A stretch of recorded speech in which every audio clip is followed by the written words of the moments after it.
મને પણ દુઃખ થાય કે આજે આવા લોકોનું આપણે લાઈવ કરવું પડશે કે એક દીકરીના અવાજ બનીને આજે હું તમારી સમક્ષ આવી છું. એવા લોકોને કે જેના હાથ ના હોય, પગ ના હોય, ઈ શરમ તો આજે મને પણ થાય છે. મારે બહાર પાડવા પડશે, પણ 32,000 લખાણ ખોટો. 32,000 લખાણ, 32 લખાણ નહીં. હું તમને આજે કહીશ કે કેટલી હદે આ વ્યક્તિ ટોટલી કહાની કેટલી હદે હેરાન કરીને એને કાઢી મૂકીને મૂકી આવ્યા. ઈ દીકરીને હેરાન કરી, કારણ કે એને જેવું બોલતા આવડે છે ને અને પબ્લિક સામે સારું બનતા આવડે છે ને, એ ટોટલી વાત તમારા કેવા હું રજૂ કરીશ. હો, ઓરિજિનલ રજપૂતાણી છે, ઓરિજિનલ.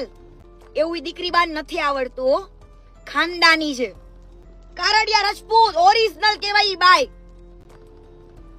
ઓરિજિનલ રાજપૂત છે, છતાં પણ મને રોકે છે. મને કે આજે તે આટલી હદે હેરાન કરી ને, એ થઈ ગયું, ભોગવવાનું લખ્યું હશે કે જવા દ્યો, મારા નસીબમાં જે હતું.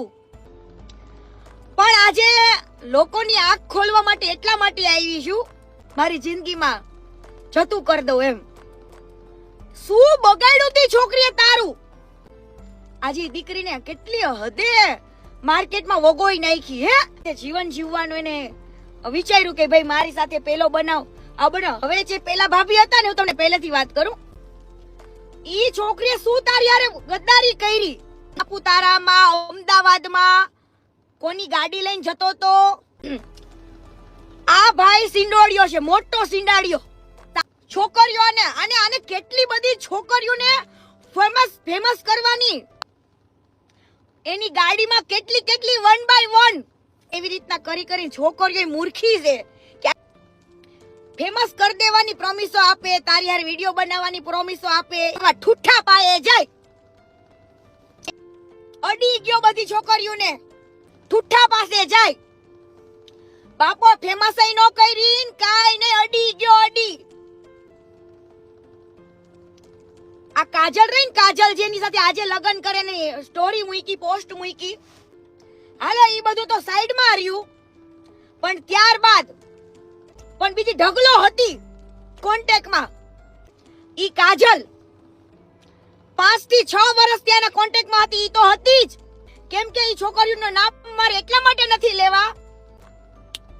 આવી જવાનો હામે તને છોકરીઓને ઘરે લઈ જઈશ, પણ તું કેતો હોય તો છોકરીઓના ઘરે હું તને લઈ જઈશ કે છોકરીઓ બદનામ થાય. એટલા માટે 2012 માં મારી સાથે શોટ આવ્યો, મારા 2 હાથ વહી ગયા કે તે કેટલી છોકરીઓની જિંદગી બગાડી. વાતે હરેક વિડિયોમાં આ કાજલ રહીને ઈ આના કોન્ટેક્ટમાં 5 થી 6 વર્ષથી એને કોન્ટેક્ટમાં હતી. પગ વયો ગયો, રોદડા રોય તો તું ફોલોવર્સ માંગે ભીખમાં.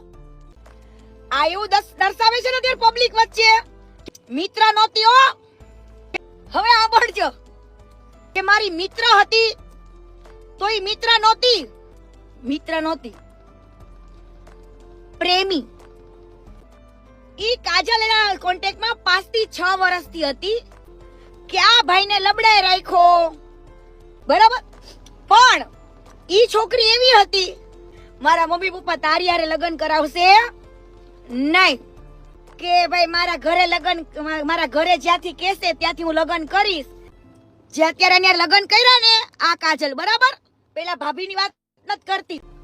જે આ કાજલ, હું તમને કહું ઈ કાજલ. અને મારા મા બાપ તારી સાથે મને લગ્ન ક્યારેય કરવા દેશે નહીં. એટલે એને એવું કીધું કે મારા ઘરે કોઈ માનતું નથી. તો ઇન્સ્ટાગ્રામ ઉપરથી ને તે ભાઈ પાછું લફડું ગોઈતું. એટલા માટે ભાઈએ બીજે ડાફોડે મારવાનું ચાલુ કર્યું, મોટી વાતો કરીને. હવે કોની હારે? પાયલ ભાભીને ફસાવ્યા. જે પેલી વાઈફ હતી ને એને ફસાવી ઇન્સ્ટાગ્રામ માંથી. પાયલ ભાભીને ઓલરેડી ડિવોર્સ થઈ ગયેલા હતા. પાયલ ભાભીના ડિવોર્સ થયેલા પેલા બાપના ઘરે. હવે એક મહિનો અને એમના ઘરે નાની દીકરી છે. વાલા, એની નાની દીકરી છે. ઈ દીકરીને એક મહિનો એમના ઘરે રાખી. આની માએ, એના મામાએ અને આને, તને રાખશું, મારા દીકરાનું ઘર બંધાતું હોય તમને શું વાંધો, એમના ઘરે રાખી.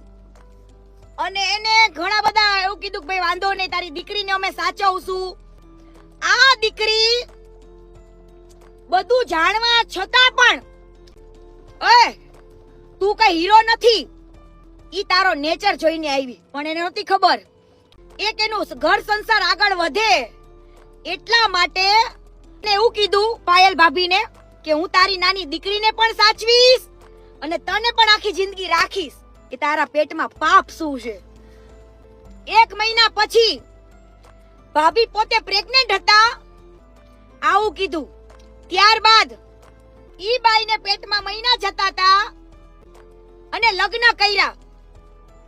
પેટમાં છોકરું હતું અને ફેરા ફર્યા છે. ઓ વાલા, લગ્ન કર્યા પછી બરાબર, એટલે લગ્ન કર્યા ત્યારબાદ જે લખણ છે ને 32 લખણ ખોટો, એની નાની છોકરીને રાખવામાં આના ફેમિલીને અને આ ભાઈને ઠૂઠો એને વાંધો પડ્યો. નાની એવી દીકરીને એની માથી અલગ કરી. એટલે સૌ પ્રથમ નાની એવી દીકરીને એની માથી અલગ કરી. નાની એવી દીકરીને હવે ભાભીને એવું હતું બિચારાને, અને દીકરીના બાપના ઘરે દીકરીને મૂકી આવ્યા. હવે કાઈ વાંધો નહીં, મારા નસીબ કે મારે પેલા ઘરે આવું થયું અને બીજા ઘરે આવું કે વાંધો નહીં, મારી દીકરી મારા બાપના ઘરે રહેશે કે મને મારી દીકરીથી અલગ કરે છે. તો ભાભી એમાં પણ માની ગયા, એની છોકરીને સાચવી. મારી દીકરીને વાંધો નહીં, તમે નો રાખો તો હવે લગ્ન કરવા ત્યાં સુધી રાખી. તારે નાની દીકરી છે આવું નહીં કહેવાનું, કેમ કે હું તો ફેમસ છું. અને પછી આ ભાઈ એવું કીધું કે તારે માર્કેટમાં કહેવાનું નહીં કે તું ડિવોર્સી છું, તો મારી આબરૂ જાય. હું સેલિબ્રિટી છું એટલે તું આવું બધું મારા ભાઈબંધ મિત્રોને એને ગામમાં કે તું મેરિડ છું. તો પણ એને એક્સેપ્ટ કર્યું, રાખ્યું, રહી બિચારી. ત્યારબાદ એની દીકરીની એકવાર એને સ્ટોરી ચડાવી, આ વાત કરી એટલે દીકરી મુંજાણી.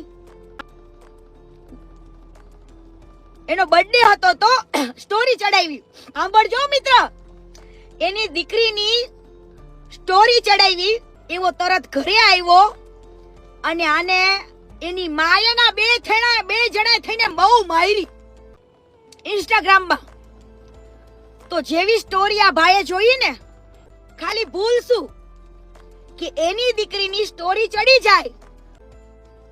બહુ માર્યા દીકરીને. એવી ખબર પડી જાય તો ગામમાં ખબર પડી જાય કે આ મેડમ ડિવોર્સી છે અને આને દીકરી છે નાની, કે આજે એની દીકરીથી અલગ તો તમે કરી. પણ ભાઈ, એક માની વેદના તો માં જ જાણે. પણ મિત્ર, કોઈ માં એવી ન હોય કે એના દિલથી દૂર કરી શકે. હા, પણ તમે એના મન, એના દિલ ને દિમાગથી એની દીકરીને દૂર કરવા માંગતા હતા. તો હવે મારે આ સંબંધને સમજવો પડશે. એને સમાજમાં એને એવું હતું કે હવે લગ્ન જ કર્યા છે અને લગ્ન પછી મારી સાથે આવું કર્યું. મોઢામાંથી લોહી કાઢી નાખ્યું. કેટલી વાર મારી ને હું તમને કહું, અને આ બધું જતું કરી લેશે. મોઢામાંથી લોહી કાઢી નાખ્યું તું મિત્ર આને. ત્યારબાદ એની દીકરીની સ્ટોરી ડિલીટ મરાવી. આજ પછી તારી દીકરીનો ફોટો કે કોઈ પણ જગ્યાએ મૂકતી નહીં. અને માયરી અને વોર્નિંગ આપી દીધી તારે રહેવું હોય તો રે, એટલે કોઈ પણ દીકરી સહન કરે. હવે નવા લગ્ન થયેલા હતા તો મારો સમાજ શું કહેશે, આ ગામ શું કહેશે કે ભાઈ એક ઘરે તો મારે ડિવોર્સ થયા હતા, આજે હું આ ઘરે આવીશ ને મારી સાથે આ બનાવ બનશે